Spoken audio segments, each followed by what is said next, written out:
Hello smart learners and parents, welcome back to my channel. आज हम लोग पढ़ेंगे क्लास 6 हिंदी चैप्टर 6 मेरी माँ।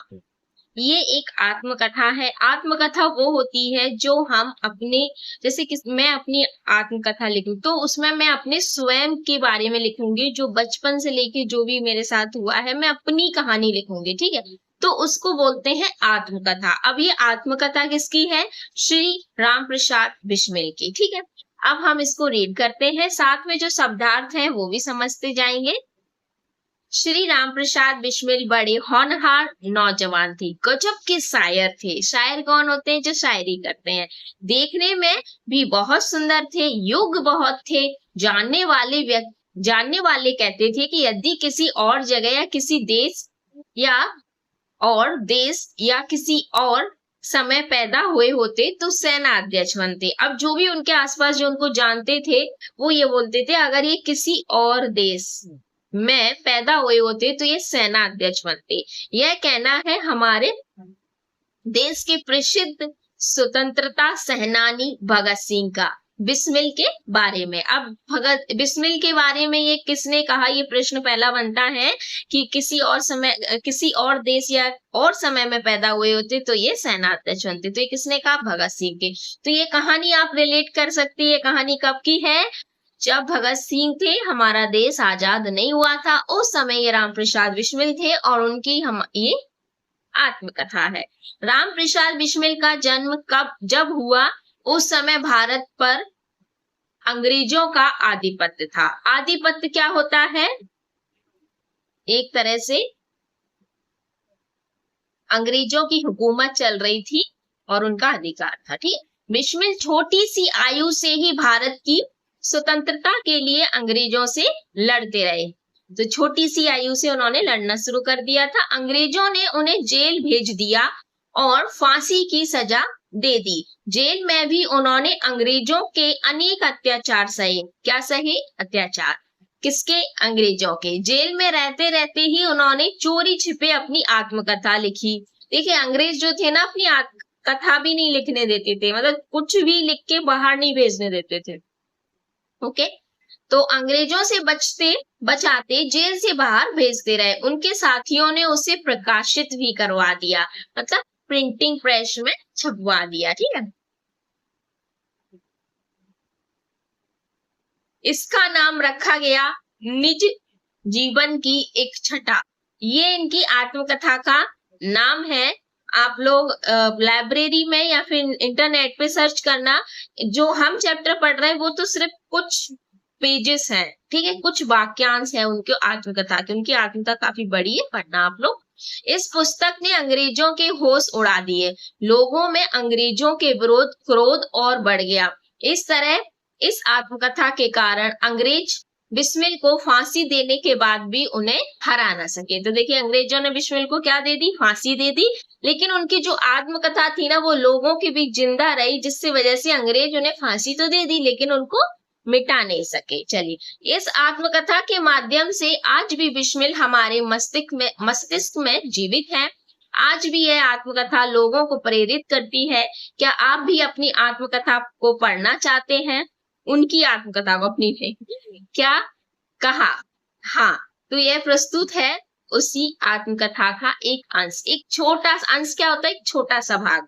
तो एक छोटा सा भाग है ये आत्मकथा का। लखनऊ कांग्रेस में जाने के लिए मेरी बड़ी इच्छा थी।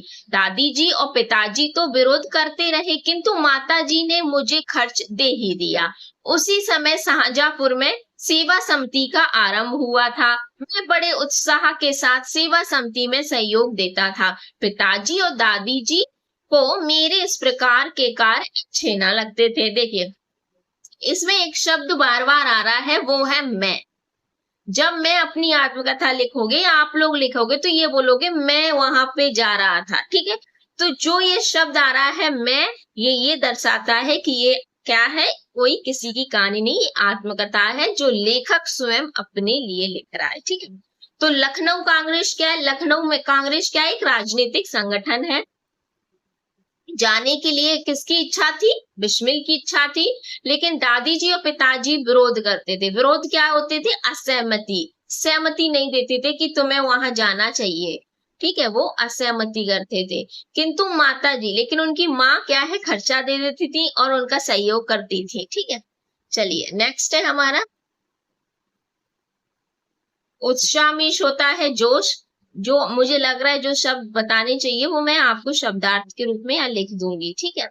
सहयोग, सहयोग तो पता होगा, मदद, चलो लिख देती हूँ, मदद। चलिए नेक्स्ट है हमारा, माताजी मेरा उत्साह भंग ना होने देती। माताजी है जो उनका जोश ठंडा नहीं होने देती थी, ठीक है, जिनके कारण उन्हें अक्सर पिताजी की डांट फटकार तथा दंड सहन करना पड़ता था। अब माताजी उनका सहयोग देती थी लेकिन पिताजी नहीं देते थे, इस कारण माताजी को डांट पड़ती थी। कौन डांटता था? पिताजी, और दंड भी सहना पड़ता था, ठीक है। डांट फटकार मीन्स क्या होता है, जानती ही हो आप लोगों को, खूब डांट पड़ती है। तो चलिए क्या लिखना है, दंड मीन्स होता है सजा, ठीक है। वास्तव में मेरी माताजी देवी है, मुझसे जो कुछ जीवन तथा साहस आया वह मेरी माताजी तथा गुरुदेव श्री सोमदेव जी की कृपाओं का ही परिणाम है। इसमें गुरु कौन है विस्मिल के? श्री सोमदेव। और माता जी कह रहे हैं मुझ में जो कुछ जीवन तथा साहस आया वो किसके कारण आया? पूरा श्रेय उन्होंने किसको दिया? माता जी को। दादी जी और पिताजी मेरे विवाह के लिए बहुत अनुरोध करते, किंतु माता जी यही कहती कि शिक्षा पा चुकने के बाद ही विवाह करना उचित होगा। देखिए वो कहते थे दादी जी और पिताजी की शादी कर दो, लेकिन वो कहती थी नहीं, पहले शिक्षा पूरी होनी चाहिए। माता जी के प्रोत्साहन तथा सद्व्यवहार ने मेरे जीवन में वह दृढ़ता उत्पन्न की कि किसी आपत्ति तथा संकट के आने पर भी मैंने अपने संकल्प को ना त्यागा। अब क्या कह रहे हैं, माता जी का जो ऐसा व्यवहार था ना, सद्व्यवहार, जिससे सद्व्यवहार कैसा व्यवहार होता है? अच्छा व्यवहार। तो इसकी मैं लिखती हूँ अच्छा व्यवहार।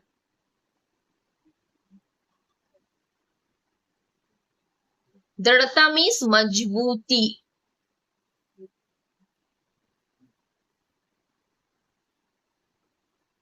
आपत्ति मीन्स परेशानी,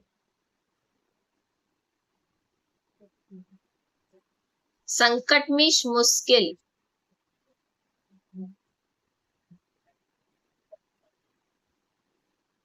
ठीक है।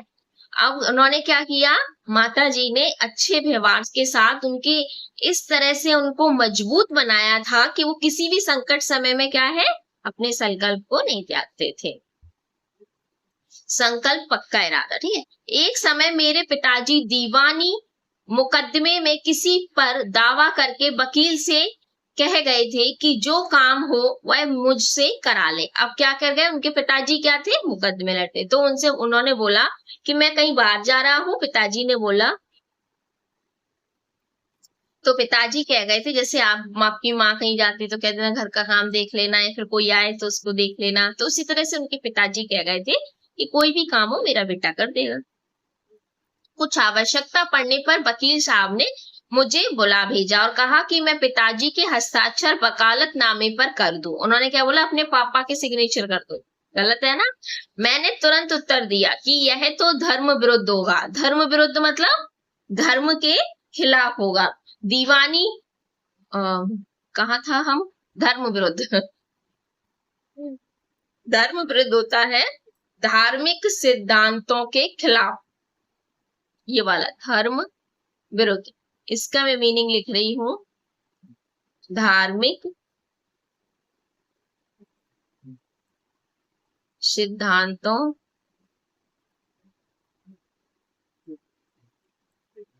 के खिलाफ, ठीक है। इस प्रकार का पाप मैं कदापि नहीं कर सकता। तो विस्मिल ने क्या बोला, इस प्रकार का पाप, ये क्या है, पाप है, मैं कदापि नहीं कर सकता। कदापि मतलब कभी भी नहीं, कभी भी नहीं। वकील साहब ने बहुत समझाया कि मुकदमा खारिज हो जाएगा। खारिज मतलब अस्वीकार, खारिज मीन्स अस्वीकार, अब स्वीकृत कर सकते हैं होना, मतलब कैंसिल होना, ठीक है। किंतु मुझ पर कुछ भी प्रभाव ना हुआ, ना मैंने हस्ताक्षर किए, उन पे कोई प्रभाव ही नहीं पड़ा। प्रभाव मतलब असर, कोई भी असर नहीं हुआ कि ये मुकदमा कैंसिल हो जाएगा। अपने जीवन में हमेशा सत्य का आचरण करता रहा। आचरण मीन्स व्यवहार, उन्होंने कैसा किया, हमेशा सत्य बोला, ठीक है। चाहे कुछ हो जाए सत्य बात कह देता था। 11 वर्ष की उम्र में माताजी विवाह कर शाहजहांपुर आई थी। अब देखिए यहाँ से कहानी बदल गई। अब यहाँ से वो क्या बोल रहे हैं कि जो मेरी, अब उनकी कहानी किसकी बता रहे हैं, अपनी माँ की, कि जो 11 ईयर्स की थी, 11 तो 11 वर्ष की आयु में माताजी का विवाह हुआ था, जो शाहजहांपुर आई थी। उस समय वह नितांत अशिक्षित एक ग्रामीण कन्या के समान थी। नितांत मतलब बिल्कुल भी उन्होंने शिक्षा नहीं ली थी, ठीक है। नितांत मीन्स होता है पूरी तरह, पूरी तरह। कैसी थी, अशिक्षित, जिसने शिक्षा ना ली हो, जो पढ़ा ना हो, ठीक है। एक ग्रामीण कन्या के समान थी। शाहजहांपुर आने के थोड़े दिनों बाद दादी जी ने अपनी छोटी बहन को बुला लिया। किसको बुला लिया, दादी जी की छोटी बहन। उन्होंने माता जी को गृह कार्य जो घर के काम होते हैं, ठीक है, शिक्षा दी। थोड़े दिनों में माता जी ने घर के सब कामकाज को समझ लिया और भोजन आदि का ठीक ठीक प्रबंध करने लगे। मेरे जन्म होने के 5 या 7 वर्ष बाद उन्होंने हिंदी पढ़ना आरंभ किया। देखिए, जब ये बोल रहे मेरे जन्म, मतलब जब बिस्मिल का जन्म हो गया, जब बिस्मिल 5 या 7 वर्ष के हो गए, उसके बाद उन्होंने हिंदी पढ़ना क्या किया, आरंभ किया। पढ़ने का शौक उन्हें खुद ही पैदा हुआ था। काम वही आप कर सकते हो, कोई धक्का मार के कितना भी कराए, लेकिन काम आप वही कर सकते हो जो आपके खुद के अंदर की इच्छा हो, ठीक है। मोहल्ले की सखी सहेली जो घर पर आया करती थी, उन्हीं में से जो शिक्षित, मतलब कुछ फ्रेंड्स उनकी घर पे आया करती थी, तो उसमें से जो शिक्षित थी, पढ़ी लिखी थी, माताजी उनसे अक्षर बोध करती। अक्षर बोध मतलब पढ़ने लिखने की शुरुआत समझती, मतलब अक्षरों को समझने की कोशिश करने की कोशिश करती। पढ़ने लिखने की शुरुआती समझ। इस प्रकार घर का सब काम कर चुकने के बाद जो कुछ समय मिल जाता, उसमें पढ़ना लिखना करती। परिश्रम के फल से थोड़े दिनों में ही वह देवनागरी पुस्तकों का अध्ययन करने लगी। अब इसी प्रकार घर का काम कर लिया, फिर जब वो फ्री हो जाती तो उस थोड़ा समय अपना पढ़ने लिखने में करती। और इसी के उनकी परिश्रम मीन्स क्या होता है, मेहनत। उनकी इस मेहनत से क्या हुआ, देवनागरी क्या होता है, देवनागरी लिपि होती है। ये जो हिंदी ये लिखी है, ये देवनागरी लिपि है, ठीक है। तो जो देवनागरी लिपि किन किन भाषाओं की होती है, हिंदी की, संस्कृत की और आई थिंक सो मराठी, हाँ, 3 भाषाओं में होती देवनागरी। देवनागरी लिपि 3 हिंदी, संस्कृत और भी शायद होता हो तो मैं आदि कर देती हूँ, मराठी तो कंफर्म है शायद। चलिए नेक्स्ट है हमारा, मेरी बहनों को छोटी आयु में माता जी ही शिक्षा दिया करती थी। फिर वो अपनी बहनों को भी देने लगी, मतलब अपनी बेटियों को। जब से मैंने आर्य समाज में प्रवेश किया। आर्य समाज क्या है, आर्य समाज एक समाज है जो स्वामी दयानंद सरस्वती द्वारा स्थापित किया गया था। तो मैं ये आर्य समाज का लिख देती हूँ कि आर्य समाज क्या है। स्वामी दयानंद सरस्वती को तो आप जानते होंगे, स्वामी विवेकानंद, ठीक है, विवेकानंद, दयानंद, स्वामी दयानंद सरस्वती, इनके द्वारा क्या था, ये स्थापित किया गया था, द्वारा स्थापित एक धार्मिक और एक सामाजिक सुधार आंदोलन था। एक धार्मिक और सामाजिक सुधार, समाज को भी सुधार करने के लिए सामाजिक सुधार आंदोलन। चाहो तो आप लोग लिख सकते हो, इम्पोर्टेंट पॉइंट है जो होता है वही मैं लिखती हूँ। अगर चैनल पे नए हो तो सब्सक्राइब कीजिए, अभी जाइए सब्सक्राइब कीजिए और लाइक कीजिए और वीडियो को ज्यादा से ज्यादा शेयर कीजिए। कमेंट में यस लिखिए अगर आपको समझ में आ रहा है, तो नहीं आ रहा तो नो लिखिए, ठीक है। उस समय की अपेक्षा जब अब उनके विचार भी कुछ उदार हो गए। यदि मुझे ऐसी माता ना मिलती तो मैं भी अति साधारण मनुष्य की भांति संसार चक्र में फंसकर जीवन निर्वाह करता। अब इसमें ये क्या कह रहे हैं कि अगर मुझे ऐसी माता जी ना मिलती ना, इतनी अच्छी शिक्षित जो, तो मैं भी ऐसे जीवन अपना निर्वाह करता। शिक्षादि के अतिरिक्त क्रांतिकारी जीवन में भी उन्होंने मेरी वैसे ही सहायता की जैसे मेजनी को उनकी माता ने की थी। मेजनी कौन है? मेजनी एक इटली के क्रांतिकारी नेता क्यूस्पे, जिन्होंने इटली को आजाद कराने में अपना योगदान दिया था, ठीक है। तो ये है मेजनी। मेजनी इटली के क्रांतिकारी नेता ग्यूसेप्पे मेजनी, जिन्होंने इटली के आजादी में योगदान दिया था, ठीक है। आई होप आप लोग समझ गए होंगे मेजनी क्या है। जैसे मेजनी को उनकी माता ने की थी। माता जी का सबसे बड़ा आदेश मेरे लिए यही था कि किसी की प्राण हानि ना हो। उनका कहना था कि अपने शत्रु को भी कभी प्राणदंड ना देना, जो तुम्हारा दुश्मन हो ना उसको भी कभी प्राणदंड नहीं देना चाहिए। प्राणदंड मतलब किसी को मार डालने की सजा, ठीक है। उनके इस आदेश की पूर्ति करने के लिए मुझे मजबूरन एक बार अपनी प्रतिज्ञा भंग करनी पड़ी थी। अगर जो भी वो प्रतिज्ञा लेते होंगे, लेकिन माँ का आदेश था किसी का प्राण दंड नहीं देना, तो माँ का आदेश उन्होंने पहले नंबर पे रखा और उनका आदेश नहीं तोड़ा, ठीक है। मजबूरन क्या होता है? मजबूरी में।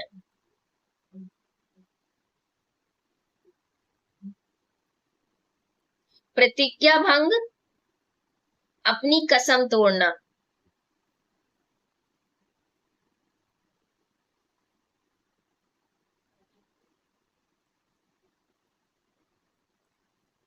जन्मदात्री जननी, इस जीवन में तो तुम्हारा तृण उतारने का प्रयत्न करने का भी अवसर ना मिला। अब बिस्मिल कह रहे हैं कि मेरी जन्मदात्री, अपनी माँ के लिए कह रहे हैं कि जो उन्होंने मुझे जन्म दिया। जन्मदात्री कौन होती है? जन्म देने वाली। तो जिन्होंने मुझे जन्म दिया, जन्म देने वाली, और जननी मीन्स माँ। तो जिन्होंने मुझे जन्म दिया, इस जीवन में तो तुम्हारा तृण उतारने का प्रयत्न करने का भी अवसर ना मिला। क्या नहीं मिला? अवसर ही नहीं मिला। तृण मीन्स कर्ज, जो कर्ज था उनकी माँ का वो नहीं मिला, जो उन्होंने उपकार किया था। तो उतारने का मतलब चुकाने का, ठीक है। इस जन्म में तो क्या, यदि मैं अनेक जन्मों में भी सारे जीवन प्रयत्न करूं तो भी तुमसे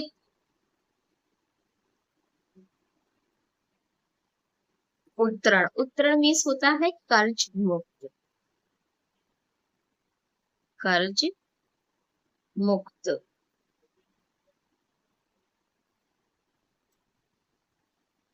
नहीं हो सकता। जिस प्रेम तथा दृढ़ता के साथ तुमने इस तुच्छ जीवन का सुधार किया। आप कह रहे माँ से कि जैसे प्रेम और दृढ़ता, अभी मैंने ऊपर भी आपको ये दृढ़ता शब्द बताया था कि जिस प्रेम और दृढ़ता के साथ तुमने इस तुच्छ जीवन का, तुच्छ मीन्स छोटे से जीवन का, छोटा जीवन का सुधार किया। ये छोटे से जीवन का कह सकते हैं, वह अवर्णीय है।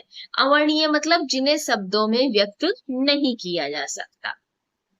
अवर्णीय का लिख लो, जिसे शब्दों में व्यक्त नहीं किया जा सकता। मुझे जीवन की प्रत्येक घटना का स्मरण है कि तुमने जिस प्रकार अपनी देववाणी, अब जीवन की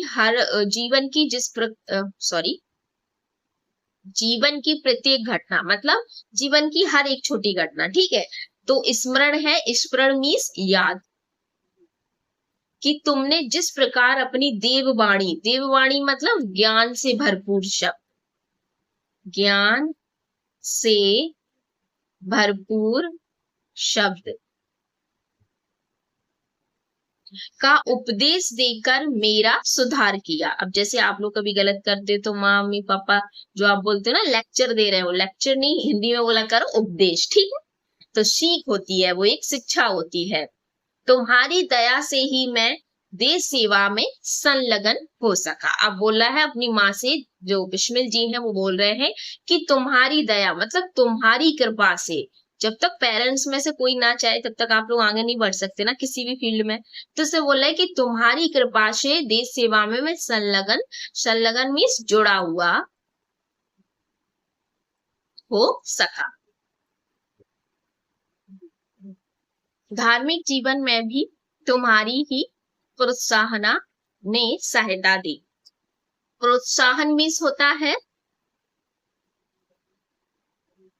हौसला देना। तो बोले जो धार्मिक जीवन है उसमें भी तुम्हारे ही प्रोत्साहन ने सहायता दी।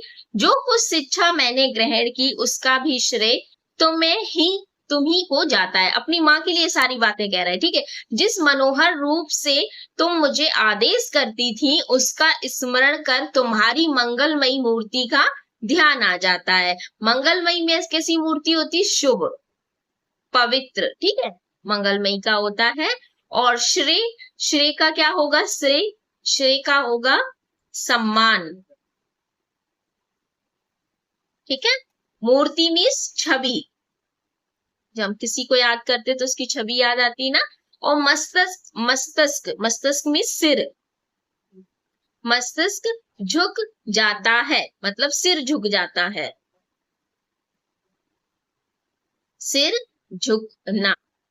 तुम्हें यदि मुझे ताड़ना भी देनी हुई तो बड़े स्नेह से हर बात को समझा दिया। ताड़ना मीन्स डांटना, तो जब भी वो डांट भी देती थी ना तो बड़े अच्छे से उन्हें समझाती थी। तुमने प्रेम भरे शब्दों में यही कहा कि तुम्हें जो अच्छा लगे वह करो, किंतु ऐसा करना ठीक नहीं, इसका परिणाम अच्छा ना होगा। मतलब कह देती तुम्हें जो करना है करो लेकिन इसका परिणाम अच्छा नहीं होगा। परिणाम मतलब नतीजा, ठीक है, या फल। जीवन दात्री, तुमने इस शरीर को जन्म देकर केवल पालन पोषण ही नहीं किया बल्कि आत्मिक, धार्मिक तथा सामाजिक उन्नति में तुम ही मेरी सदैव सहायक रही। जन्म जन्मांतर परमात्मा ऐसी ही माता दे। अपनी माँ के लिए सारी बातें कह रहे हैं। महान से महान संकट में भी तुमने मुझे अधीर नहीं होने दिया। अधीर क्या होता है? जैसे धैर्य टूट जाता है ना, धैर्यहीन। इसमें जो वर्ड हैं वो बहुत हैं। ऐसा करूंगी जो क्वेश्चन आंसर्स में लिखाऊंगी पार्ट 2 में, तो उसमें मैं पूरा पहले आपको वर्ड मीनिंग लिखा दूंगी, शब्दार्थ, वो ठीक रहेगा क्योंकि वैसे मैं लिखाती जा रही हूँ फिर भी शायद छूट जाए कोई। धैर्यहीन, सदैव अपनी प्रेम भरी वाणी को सुनाते हुए मुझे सांत्वना देती रही। सांत्वना किसे कहते हैं? दिलासा, दिलासा देती रही।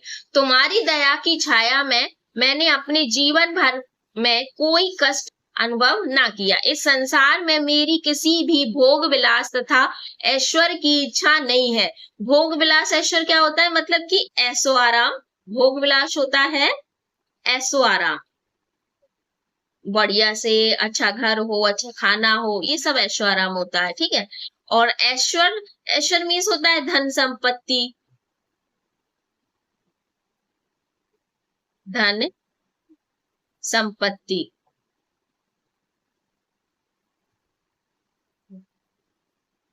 केवल एक इच्छा है, देखिए कह रहे हैं भोग विलास और ऐश्वर्य की इच्छा नहीं है, केवल एक है। वह यह है कि एक बार श्रद्धा पूर्वक तुम्हारे चरणों की सेवा करके अपने जीवन को सफल बना लेता। कह रहे हैं केवल श्रद्धा, श्रद्धा पूर्वक, तो इसका मीनिंग होता है सम्मान या फिर आदर के साथ तुम्हारे चरणों की सेवा करके, मतलब माँ की सेवा करके अपने जीवन को सफल बनाना। किंतु यह इच्छा पूर्ण होती नहीं दिखाई देती। क्यों? कि अंग्रेज उन्हें फांसी देने वाले थे। तो मैं मेरी मृत्यु की दुख भरी खबर सुनाई जाएगी। माँ, मुझे विश्वास है कि तुम यह समझकर धैर्य धारण करोगी कि तुम्हारा पुत्र माताओं की माता या भारत माता की सेवा में अपने जीवन को बलि देवी की भेंट कर गया। कह रहे हैं जो माताओं की माता भारत माता है उनकी सेवा में मैं भेंट कर गया। उसने तुम्हारी कोख कलंकित ना होने दी, कोख कलंकित ना होने दी, इसका मतलब है माँ का नाम बदनाम ना होने दिया। अपनी प्रतिज्ञा पर दृढ़ रहा।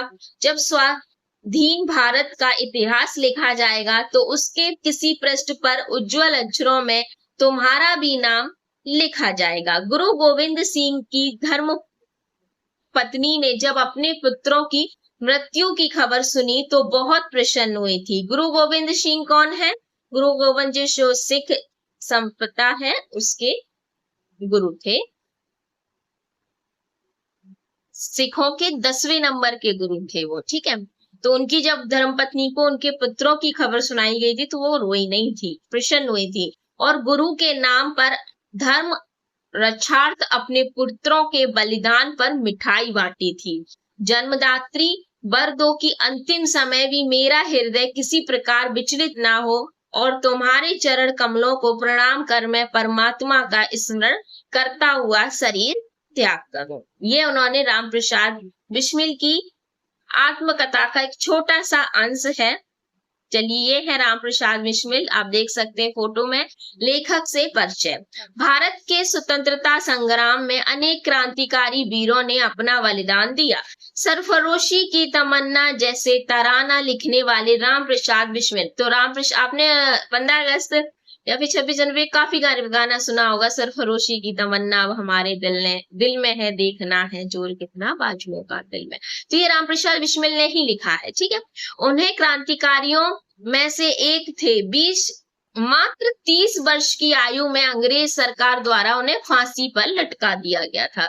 जो भी इस तरह से क्रांतिकारी करता था, अंग्रेजों के विरुद्ध खड़ा होता था, उन्हें वो फांसी दे देते थे या फिर गोली से मार देते थे, ठीक है। असाधारण प्रतिभा के धनी राम प्रसाद बिस्मिल एक अच्छे कवि और लेखक भी थे। उन्होंने अनेक पुस्तकें लिखी जिनमें उनकी आत्मकथा काफी चर्चित रही। मेरी माँ उनकी आत्मकथा का ही एक अंश है। मेरी माँ एक अंश है, आप लोग पढ़ना पूरी।